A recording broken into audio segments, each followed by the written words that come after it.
And here's what I think about Romans. It is not a book about theology. Relax, did I scare you? Do you think I've lost my mind? Stay with me because in just over 6 minutes you understand exactly what I mean. You see, the gospel speaks about salvation, right? But not only about how individuals are saved. Paul says that the gospel reveals God putting the whole world back into its proper place. That's why Romans is less a theological dictionary and more a revolutionary announcement.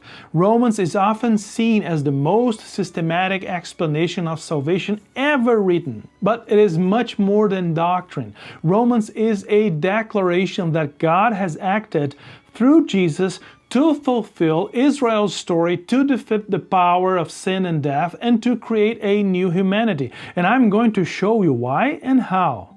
What is the world behind Romans?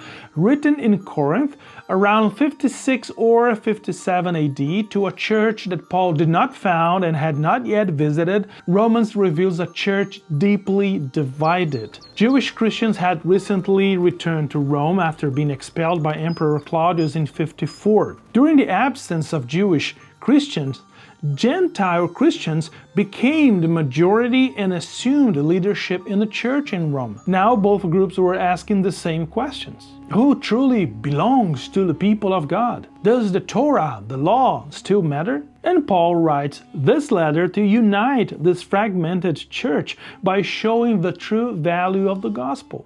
Here are 3 big insights you need to understand about Romans. First insight, justification is about covenant belonging, not just forgiveness. Romans is famous for justification by faith, right? Right. But Paul is not first of all asking, how do I go to heaven? No, his question is, who belongs to God's covenant family? In the first 4 chapters, Paul argues that both Jews and Gentiles are equally under sin and equally invited to become part of God's family through faithfulness to Jesus, the Messiah.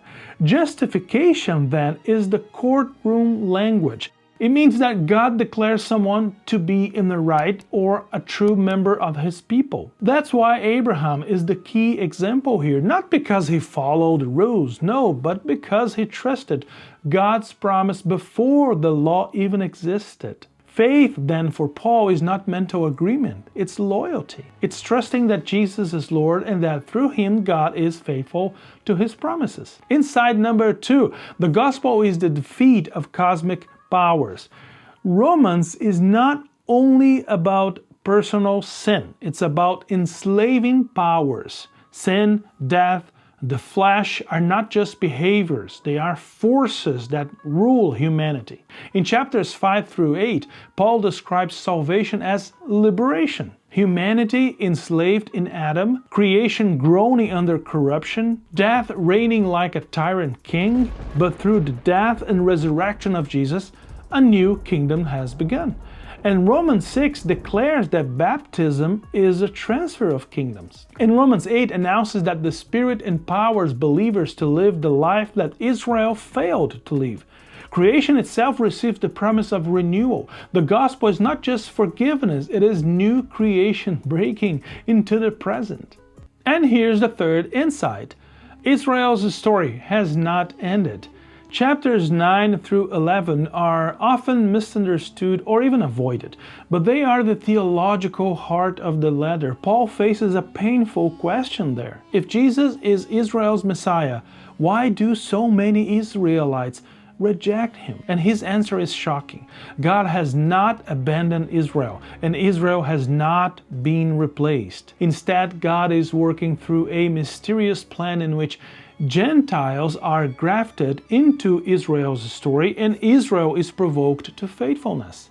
Mercy triumphs over judgment. The church does not replace Israel. The church is invited to participate in Israel's calling. So why does Romans 2 matter today?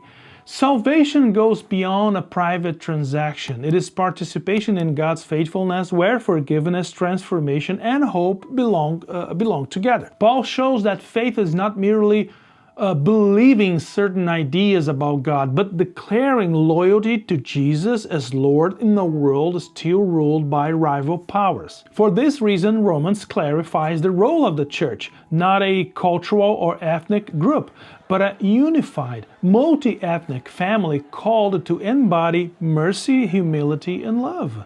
Finally, Romans expands our hope beyond individual destiny, pointing toward the new renewal of all creation, reminding us that God's plan is not to escape the world, but to restore the world through a people shaped by the gospel. Here's the closing line. Because Jesus truly is the faithful Messiah who defeats sin, unites humanity, renews creation, Romans confronts us with this question. Where does your loyalty lie? Not only in what you believe, but in your daily decisions, your relationships, the way you face injustice and suffering. God calls us to live as a people declared righteous, freed from the old powers, and participating in His new creation. Then Romans reorients our story because our loyalty to Jesus is not private, it's public. It shapes the way we work, it shapes the way we love, the way we suffer. So the real question Romans leaves us with is, if this gospel is true, if God's story is unfolding in us and through us, how can we live differently today?